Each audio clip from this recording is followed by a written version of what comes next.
Mon nom c'est Mohamed Taamouti, je suis le directeur des études économiques à Banque El Maghrib. Et avant ça, j'ai eu le plaisir aussi j'étais directeur de la statistique au commissariat au plan, et avant ça, j'étais professeur à l'INSIA. Donc, je voudrais commencer par remercier la Fondation pour cette invitation. C'est si Jouhari qui aurait dû être là. Je ne peux pas prétendre pouvoir le remplacer, mais... Il m'a dit qu'il allait vous briefer. Il va vous briefer. Il m'a dit, je m'en occupe, je vais vous briefer, il va vous briefer. Très bien, mais en tout cas, ce que j'ai compris, c'est de faire une lecture, et je l'ai fait aussi à mon niveau. Je ne prétends pas avoir le recul historique ni politique, je suis un économiste plutôt technicien, mais évidemment, je suis conscient que l'économie s'est fait principalement par le politique, on ne peut pas dissocier des deux, mais ce que je peux vous dire, c'est que j'ai trouvé un grand plaisir à disséquer, à décortiquer ce discours, et je peux vous dire que j'étais impressionné. Maintenant, ici... je suis le dernier à intervenir. Il y avait beaucoup d'interventions avant. Je suis tiraillé entre répondre aux différentes interventions ou dire un petit peu ce que j'ai compris du discours. Il y a des choses qui ont été dites. Donc, je vais essayer de dire un peu quelques 2-3 points du discours, mais en même temps, peut-être... Exactement. Moi, je vais vous dire, d'abord, j'ai été impressionné. J'ai lu le discours au moins 4 ou 5 fois. J'étais impressionné de la qualité de la rédaction, de la logique. On n'a pas l'impression que c'est quelqu'un qui parle, comme on voit beaucoup de discours aujourd'hui, dans des généralités, des fois des diatribes dans tous les sens. On sent qu'il y a quelqu'un qui a un recul, qui sait de quoi il parle, qui mesure ses mots, qui a une logique dans la construction du discours. Donc, on l'a dit un peu tout à l'heure, hein. D'abord, ce qui frappe, c'est avant-gardiste, c'est de chercher l'autonomie, la souveraineté au-delà du politique, la souveraineté économique et monétaire, mais rapidement aussi, hein.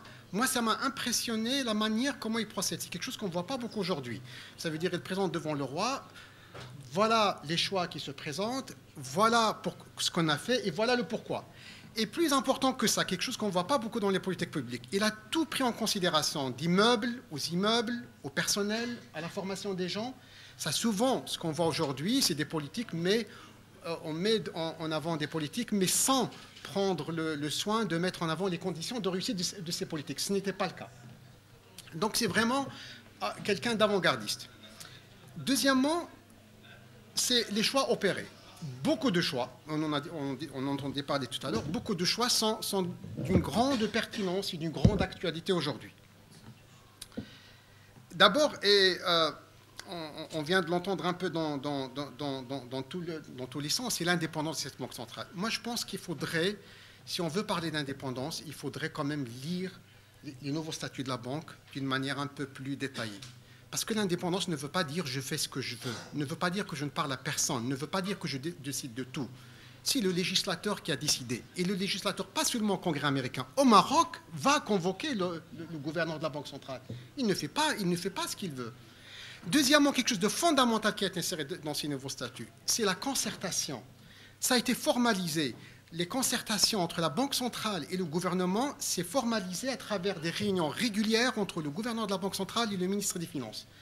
C'est vrai que les statuts aujourd'hui donnent à la Banque centrale la possibilité de définir la politique monétaire, quelque chose qu'on n'a pas en Angleterre. En Angleterre, effectivement, c'est le ministre des Finances qui dit au gouverneur « je veux 2%, vous me ramenez 2%. » Ici, c'est la Banque centrale qui va la fixer, mais ça ne veut pas dire qu'il va la fixer comme ça. Évidemment, c'est quelque chose, et c'est aussi un facteur important qui est inséré dans les statuts. C'est dans la cohérence avec les autres politiques, c'est en concertation avec les autres politiques. Ça, c'est un point extrêmement important. Et puis, deuxièmement, cette notion d'indépendance qu'on voit dans le discours de Feu Abdelrahim Bouaoud, mais également dans le discours de Sa Majesté Mohamed V. Vous avez lu les extraits, je n'ai pas besoin de revenir dessus. C'est nécessaire pour que la Banque centrale puisse atteindre son objectif. Si à chaque fois, il y a un nouveau gouvernement qui, derrière la Banque centrale, va à droite, va à gauche, ben évidemment, il y a problème. Aujourd'hui, quand on parle d'une remise en question de l'indépendance dans le monde, c'est vrai, mais c'est qui remet l'indépendance de la Banque centrale dans le monde? C'est les politiciens populistes. En premier lieu, c'est Donald Trump, pour se faire élire en 2020. C'est le président turc. C'est le bulgare, pour des raisons purement politiques. Ils remettent en question l'indépendance de la Banque centrale. Ça, il faut en être conscient. Un pays se gouverne par des institutions. À chaque institution, on fixe des objectifs. Il faut qu'on donne à chaque institution les moyens d'atteindre ces objectifs. On ne peut pas commencer à mélanger des objectifs et à mélanger des interférences. C'est nécessaire, cette indépendance, pour que la Banque centrale puisse atteindre son objectif. Dans ces choix aussi pertinents aujourd'hui, la notion d'équilibre. À l'époque, 1959, moi j'étais frappé, le mot équilibre revient 5 fois dans le discours. Et plus que ça, il parle de danger de déséquilibre. Il parle aussi, attention, la tentation de l'État de faire n'importe quoi, si j'avais bien repris ça. Ça c'est avant-gardiste. Ça veut dire qu'on ne peut pas avancer sans discipline. Évidemment, s'il faut laisser un peu de ça ou de ça, il faut le faire.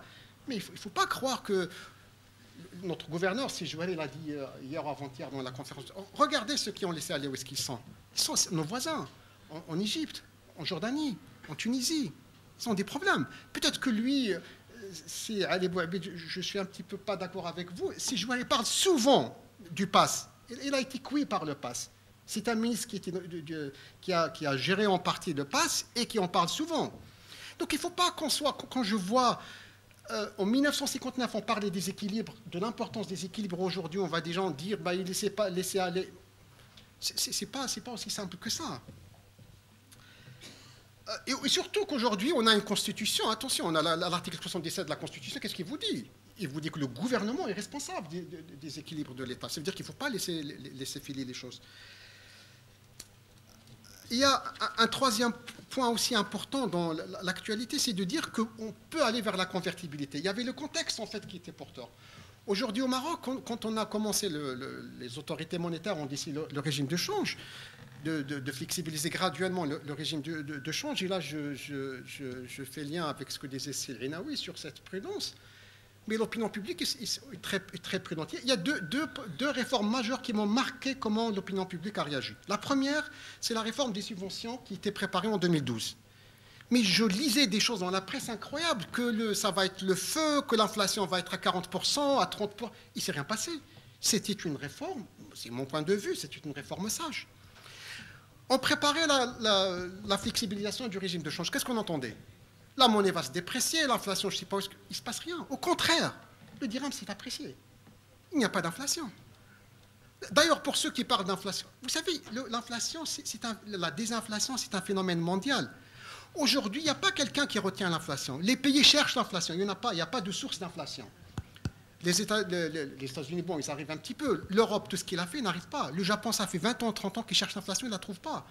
Il faudrait analyser pourquoi on a des niveaux d'inflation faibles. Ce n'est pas nécessairement parce qu'on retient l'inflation. Non. On est, si vous regardez, j'ai fait une note dernièrement au gouverneur sur l'évolution de l'inflation, il y a un phénomène de désinflation mondiale qui est dû à la globalisation, à la concurrence, à la Chine. Une bonne partie de l'inflation qu'on a, on l'importe de l'Europe, parce qu'on a un régime de change fixe. La Chine, on a beaucoup travaillé sur ça, et notre troisième partenaire, on importe beaucoup de produits de la Chine, donc les prix vers le bas. Ce n'est pas une inflation qui, là... J'ai terminé... Ah, ok, rapide. Alors, je vais terminer sur une chose très importante, c'est l'humilité de l'homme. Ça, c'est très important. L'humilité de l'homme. Et c'est d'accepter aussi de se remettre en question. J'ai des choses dedans qui m'ont frappé. Et d'ailleurs, ça a été dit tout à l'heure, il est aussi néfaste et dangereux de se confiner dans une espèce de conflit intellectuel, d'inertie scolastique et de se refuser à la révision des notions acquises. Il y a des théories économiques qui se sont développées dans les années 60, c'est fini. Je conclus par une phrase que dans le monde où on vit maintenant avec toutes les fluctuations, et c'est Abdelrahim Bouabid l'a dit en 1959, dans un monde en perpétuel mouvement. Il est beaucoup plus en mouvement aujourd'hui qu'il l'était en 1959. Il n'y a d'éternel que le bon sens. Il n'y a pas de doctrine de gauche ou de droite ou keynésien. Il n'y a d'éternel que le bon sens. Dans le monde qu'on vit maintenant, c'est ça le plus important. Et merci beaucoup.